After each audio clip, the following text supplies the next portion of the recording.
বর্তমান রাজনৈতিক পরিস্থিতিতে জাতিসংঘের সহায়তা চায় বিএনপি।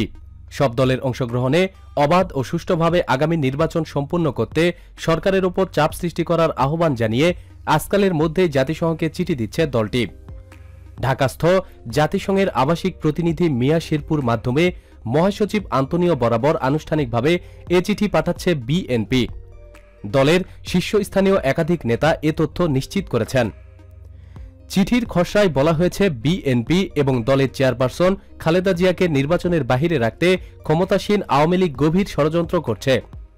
এছাড়া এতে দাবি করা হয়েছে, সাবেক প্রধানমন্ত্রী খালেদা জিয়াকে মিথ্যা ও ষড়যন্ত্রমূলক মামলায় সাজা দিয়ে কারারুদ্ধ করা হয়েছে। বিএনপি মহাসচিব মির্জা ফখরুল ইসলাম আলমগীর স্বাক্ষরিত এ চিঠিতে বিশ্বের অভিভাবক হিসাবে বাংলাদেশের গণতন্ত্র পুনঃ প্রতিষ্ঠা করতে মধ্যস্থকারীর ভূমিকা পালনের আহ্বান জানানো হচ্ছে।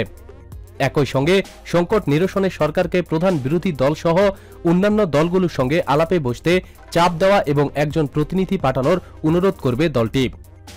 নাম প্রকাশ করা না শর্তে বিএনপির একজন নীতি নির্ধারক নেতা গতকাল বলেছেন, দেশের বর্তমান রাজনৈতিক পরিস্থিতি সম্পর্কে জাতিসংঘকে অবহিত করে চিঠি দিবেন তারা। চিঠিতে কি কি বিষয় উল্লেখ করা হয়েছে জানতে চাইলে ওই নেতা বলেন, আগামী নির্বাচন, খালেদা জিয়ার কারাদণ্ড সহ সার্বিক পরিস্থিতি থাকছে। কবে নাগাদ চিঠি দেওয়া হবে প্রশ্নের জবাবে তিনি বলেন, আজ রোববার চিঠি দেওয়ার সিদ্ধান্ত রয়েছে। জাতিসংঘের মহাসচিবকে চিঠি দিতে বেশ কয়েকদিন ধরে প্রস্তুতি নিচ্ছে বিএনপি। এ নিয়ে দলের আন্তর্জাতিক উইং নিজেদের মধ্যে কয়েক দফা বৈঠক করে চিঠির একটি খসড়া প্রণয়ন করেছে। প্রতিদিন সব খবরাখবরের জন্য আমাদের সাথেই থাকুন এবং সাবস্ক্রাইব করুন। ধন্যবাদ।